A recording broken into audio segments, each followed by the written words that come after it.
for everyone. I hope everyone is doing well today. So thank you for joining our forum discussion today. It is truly an honor to welcome all of you. So today we are focusing on Liu Vygotsky's cognitive development drawing, which highlights the importance of social interaction, language, and culture in the process of learning. Before we begin, let me introduce our two distinguished speakers. So Eugene comes from a background in educational psychology and is currently researching how teachers apply scaffolding techniques in Malaysian classroom. And Dr. Kelvin is also working in the field of child psychology with a special interest in how culture and language shape the way children learn in diverse classrooms. So it is our privilege to have them here today. So and we are excited to hear their insight. So now let's begin. So Eugene, could you explain to us the main point of Vygotsky theory? All right, so thank you very much to the moderator. So I will say, hello, sorry. Okay, so thank you very much to the moderator. So I will say that I'm very happy to share my perspective. Okay, so today we're gonna talking about the Vygotsky's theories. Okay, Vygotsky's theories is actually different from Piaget's theories. That's how we learn. Okay, because we believe that learning doesn't happen in isolation. Okay, instead it happens through social interactions. One of his most important, we could say important concept is about the ZTD, which is the zone of proximal development. Okay, actually, this is referred to the difference between what a child can do alone and also what they can do with under the guidance. Okay, so let's give an example. Okay, for example, a young student they might be able to read simple words alone, like cats or dogs. Okay, but when teachers or parents read together with them, okay, sounding out letters and like blinding the syllables, okay, the child can actually suddenly read more complex words. Okay, this is the proven. Okay, this is the proven of the. Okay, we could say this process. Okay, this process is possible because of the guidance within the ZTD. Okay, the process that supports this is called also as scaffolding. Okay, which is a very important concept of Vygotsky's theory. So teachers or parents that can provide temporary support like giving hints or even asking some guiding questions, or breaking a task into many smaller steps. Okay, so over time, as the child becomes more confident, I will say that more confident, this support can be reduced. Okay, this support is reduced until the child can do it independently. Okay, so this is my opinions. Okay, thank you, moderator. So thank you Eugene for that theory explanation. I like how you explained the ZTD and scaffolding with some simple examples. So yes, it shows us that learners are not empty vessels. They need help to move forward by step. So let me ask you a quick follow-up. In your opinion, what makes scaffolding effective in the classroom? Okay, right. Okay, that's a very good question. So, okay, we're talking about scaffolding, right? Okay, so I think scaffolding is most effective when the teachers know the learner well. Okay, when the teachers they can know the learner well. Okay, so the teachers they must understand what the child ready to know. Okay, they're ready to know and what is just beyond their reach. Okay, so if the teacher they gives too much help, we could say they give when the teachers give too much help, the students they won't learn independence. Okay, but if the teachers give too lax, okay, too little help, okay, the child may feel like frustrated. We said then the child of course they may feel frustrated. So I would say that balance is the key. Okay, balance is the key. Thank you. Excellent points. As you say, balance is very important. Now let's hear from Dr. Kelvin. What's other element to Vygotsky emphasize inside scaffolding? Okay, thank you, moderator. I completely agree with the speaker one, but I want to add another dimension because it strongly emphasizes the role of language and culture in learning. So the language is not only for communication, it is also the main tool of thought. At first, the children use language with others. For example, they ask their parents question or talk with friends. Later, this social language becomes internalized as private speech. When children talk to themselves to guide their own actions, you may have seen a child saying softly, "Okay, I put the block here, then I put it there." That is a private speech, and it helps them to organize their thinking. Culture is equally important. Every culture provides unique tools for learning. In Malaysia, for instance, we use local proverbs, folklore, and even cultural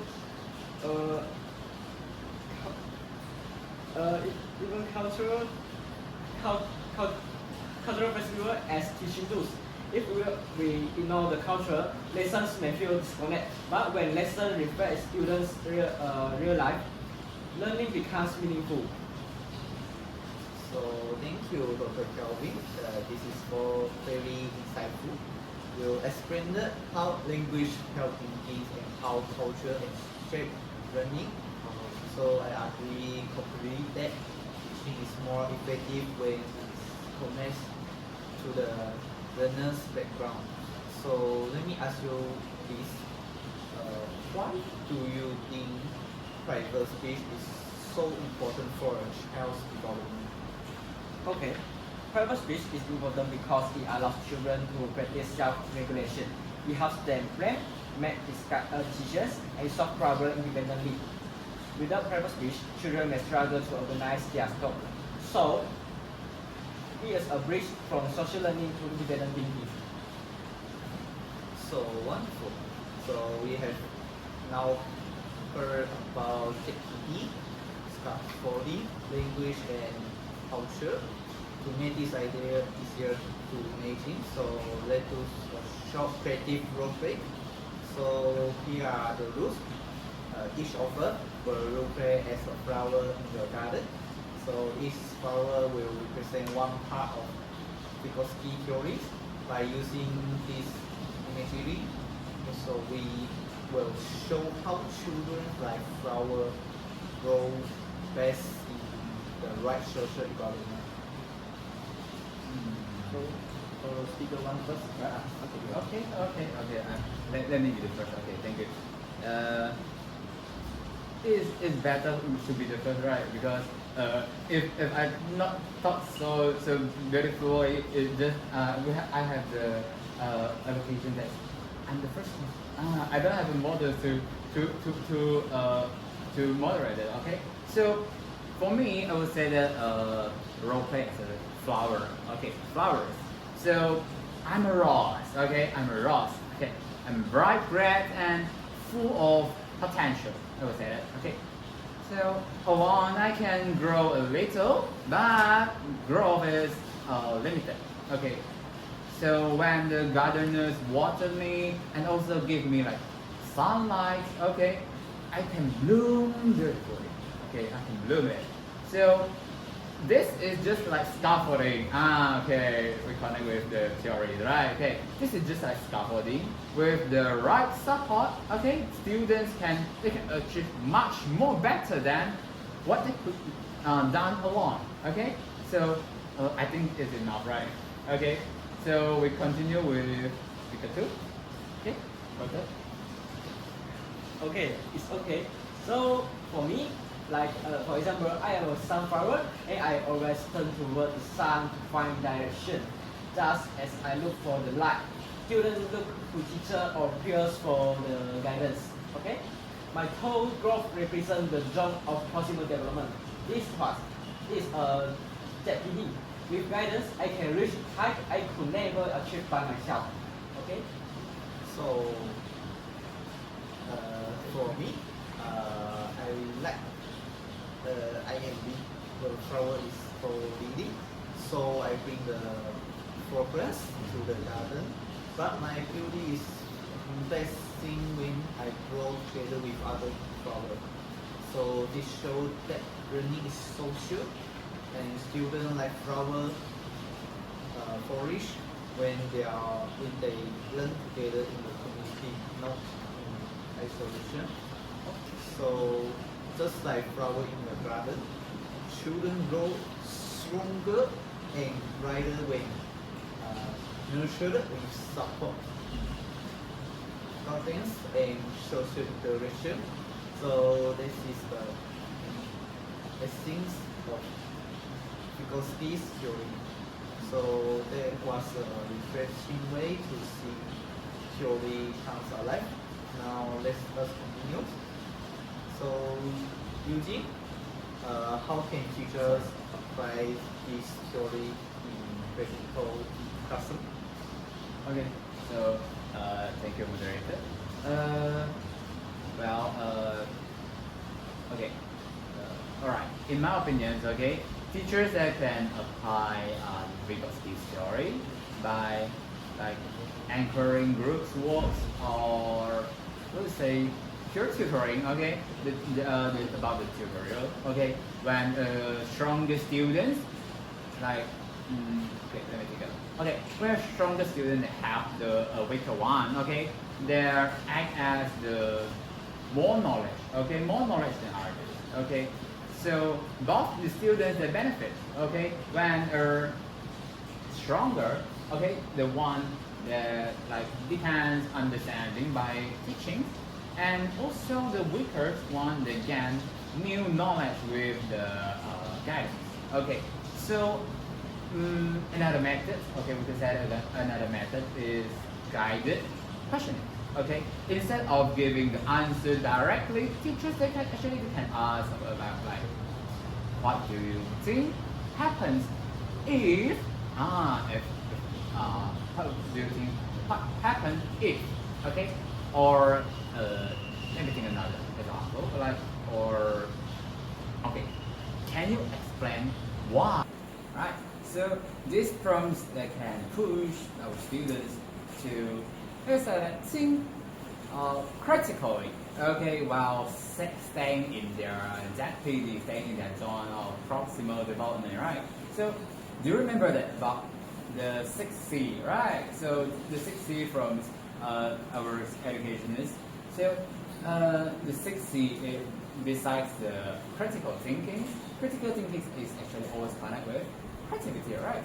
So, for our this about guided questioning, critical thinking besides critical thinking and also creativity, well, I would say that communication and collaboration is also included in this method. Okay, so I think it is enough for this question, right, moderator? Okay. So very nice example. So thank you so much. And the group work and question are very difficult. So let me ask you some difficult question. So in your experience, Here. Okay, sorry. Okay. so how does peer tutoring help both the strong and the weak students at the same time in the class? Okay.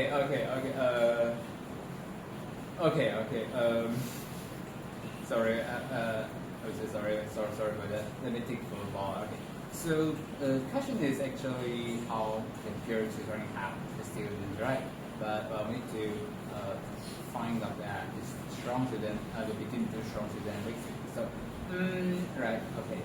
In my opinion, it is actually have two sides. So from the one side is the strong students that benefits because of teaching others, okay?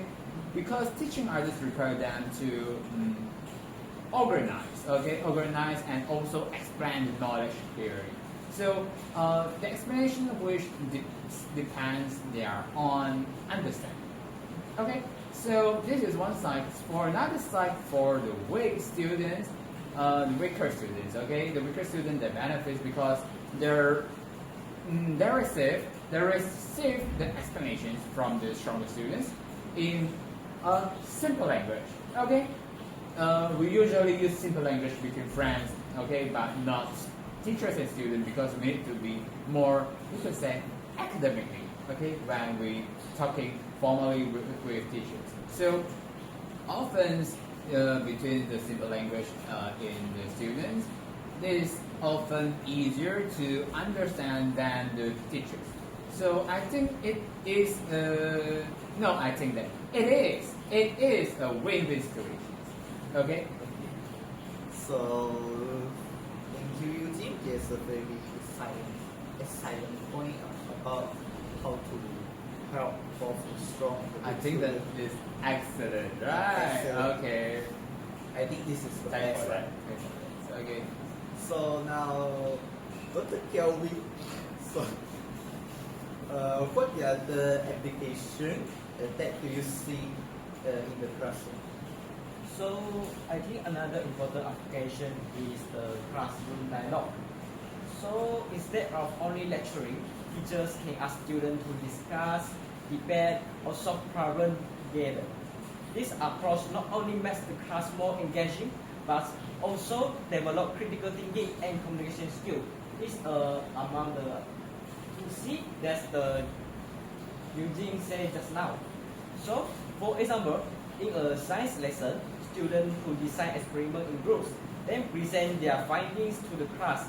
In literature class, students might debate different interpretations of text or share personal responses to a point. This activity encourages students to listen to each other, respect different perspectives, and refine their own ideas through the dialogue. When students become active participants in learning, rather than passive receiver of information, their motivation and understanding improve significantly. So, also, in today's world, technology as a cultural tool. Educational apps, online quizzes, and videos help students learn in interactive ways. For example, apps like Kahoot and quizzes can turn review sessions into fun competitions, while platforms like YouTube or educational websites provide visual and auditory explanations that support different learning styles. Technology can also connect learners with peers across cultures, showing how because ideas apply even in digital learning. So, for instance, a classroom in Malaysia could collaborate with a classroom in Japan through video calls to share cultural practice, or students who participate in global online projects such as the climate change campaigns. This experience broadens students work well and prepare them for working in an interconnected society. So, in addition, technology can support personalized learning. With online platforms, students can progress at their own pace. Fast learners can move ahead, while those who need extra practice can revisit materials as many times as necessary. So teachers can track student progress through data analysis, identify areas where students struggle, and provide target support. This kind of feedback loop was much harder to achieve in traditional classroom, but now digital tools make it possible. Lastly, combining dialogue with technology can especially powerful. Try to imagine students discussing a topic in a small group, and then using holding tools to share their conclusion with their entire class instantly. Or students engaging in blended learning, where classroom discussions are supported by digital simulations, virtual labs, or even AI-powered tutors. In this way, dialogue and technology complement each other, making learning more collaborative, personalized, and globally connected. So, classroom dialogue and technology as a cultural tools are two essential applications that transform the way students learn today. They not only enhance knowledge but also develop skills such as collaboration, problem solving, adaptability, and cultural awareness, skills that are crucial for success in the 21st century. That's all. Wow. So there's a very modern perspective from Dr. Very beautiful, fabulous, and we could say bravo. Come on, give a pat for her. Bravo. Thank you so much. So as we know, so AI, so in today's world, the development of the technology is so very fast, as you know. So now there has AI, like ChatGPT. So as your point, do you think technology can replace teacher as the more knowledgeable part? For me, in my opinion, I don't think so. Technology will, for me, technology will not replace the teacher completely. Why? Because technology is a tool, and it does not have emotion. But teachers is a human beings. They have the emotion, so they can care about their students' emotion when they're teaching in the class, and this can make the teaching more effectively. So teachers provide emotional support and cultural context that machine cannot give. So that's the opinion for the Gawi. Now let us consider the challenge. So you think what difficulties do teachers face when applying Vygotsky's theory in the classroom? Alright, so talking about challenge, alright, okay. So I said the challenge of applying this Vygotsky theory in the classroom is the very big challenge actually is time. Okay, talking about the time. This is because that our syllabus, okay, no, don't say about our syllabus. Okay, we just connect with our Vygotsky theories. Okay, scaffolding actually is take a longer time. Okay, longer time than what? Than lecture. Scaffolding takes a longer time than lecture. Okay, so come on, for example, in a large class. Okay, in a large class, large class actually is the number of students is actually in about between like 30 above, within 30 to 40, I would say that. If above 40, I would say that it's too much. Not a large class, but it's too much. It's actually okay. So I said in a large class, it's hard to give a personal support. I would say personal support to every student. Right. So in a large class, there's about 30 above students. If we want to give a personal support to everyone, to 30 students, to 30 or 30 above, it's not quite is really like a miracle can do it. Okay, so teachers that needs a good planning, a very good planning to manage their times, to still apply the scaffolding effectively. I would say that it is it's quite big effort for teachers to do that. Okay. Yes, I agree. I agree with Eugene's point of view. So another challenge is the different learning speed. Some students catch up quickly, while others need more help. So at this time, the teacher must carefully balance the support for each student's activity. For example, in maths, fast learner may solve problems on their own, but the slower learner need more guidance. If the pace is too fast, weaker students feel lost. If too slow, stronger ones may lose the interest of learning. So another issue is the peer tutoring. while it can build teamwork, because students might rely too much on their peers and stop thinking independently. For instance, some may copy answer without understanding, and the teacher need to monitor closely, encouraging both sides to learn actively. So, the challenge is not only teaching content, but also managing the pace and independence, ensuring all students grow effectively. So, thank you for both for sharing these important points. So, in the end of this forum, so summarize our discussion. So, the first is psychosis theory is emphasize the social learning, and the technique is show how learners can do more with the guidance.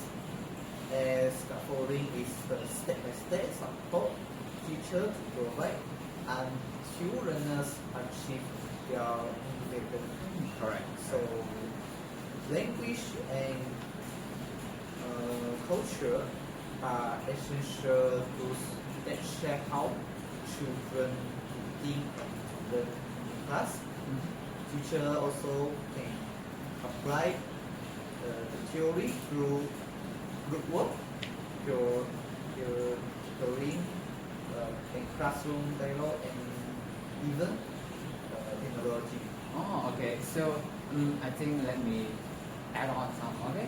So maybe like we also have the challenge, right? What I said just now, the challenge including what I say is time management, and the large class size. Okay, the market size, and also okay, like just now we said it, and also the different learning space.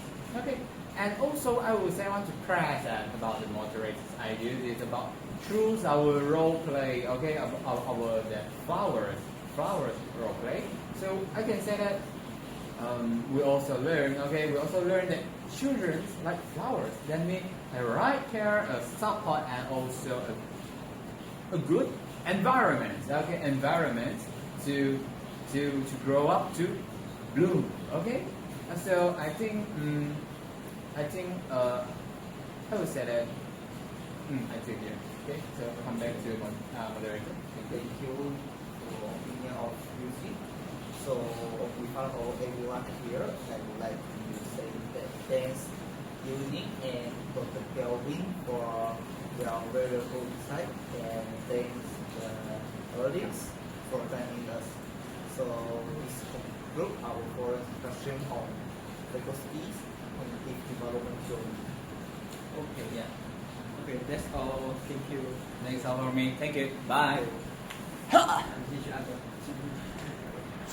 Go, 时间够。